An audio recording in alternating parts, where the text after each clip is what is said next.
এই তোর কতদিন কইছিস যে টিকটক করবি না? হ্যাঁ পোলা কই?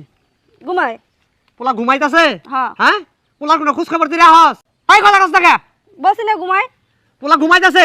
পোলা যে এই বাড়িতে পুকুরে পড়ে আছে, পোলা যে আধা মরা হয়ে গেছে, পোলার যে ক্লিনিকে নিয়ে কোন রকম ভর্তি করে সুস্থ করে থুয়ে আমি তাড়াতাড়ি এলাম। যদি তুই কি করতাছস এই আমার পোলা থুয়া? এই তুই টিকটক বাদ দিবি না? এই তুই টিকটক বাদ দিবি কিনা দেখো তোর কি কইতাছিস?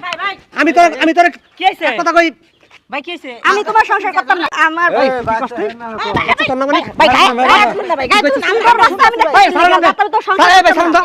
আচ্ছা ভাবি তোর বাচ্চা আমার দেখার কোনো দায়িত্ব নাই। তোর বাচ্চা তুই দেখবি। হ্যাঁ তোর বাচ্চা তুই দেখবি। মুখের ভাষা ঠিক কইছে, মুখের ভাষা ঠিক ভাই ভাই এদিকে আসেন। মুখের ভাষা ঠিক কর, মুখের ভাষা ঠিক করতে কোন বিয়া দর্শন কর। আমি কোনোদিন দেখি নাই। চুপ করেন, একজন কথা কয়। ভাই আইছো কিছে কি হইছে? আমার বাচ্চারে বলো ঘুমাইতেছে, আমার বাচ্চা পুকুরে পড়ছে, ও এদিক দিয়ে টিকটকে ব্যস্ত, তুমি তো বাড়ি থাকো না, তুমি তো ঢাকা থাকো, আর তুমি তো খালি আমার দোষ খালি। ওই দেখো কি করছে ভাই আপনি তোমার ভাই মেডিকেলে। আরে ভাই একটু ঠান্ডা হন। মেডিকেলে এখন গেছে, এখন কইতেছে ভাবির আমি একটা কথা কই। আপনি যে এইসব ড্রেস আপ পরে এই গ্রামের ভিতরে যে এইসব ভিডিও বানাইতাছেন, আমি তো বাচ্চাটার তো খোঁজ খবর রাখা দরকার। এই পুলা মানুষ বাইরে কাজ করবে না, আপনার পুলা আমি ভিডিও বানাবো। আমার ভালো লাগলে সংসার করব। ওর কত বড় সাহস! ছাড়ি দেব। আমি ওলাই থাকবো। ভাই আমি চুপ কর। ও কত বড় সাহস কি?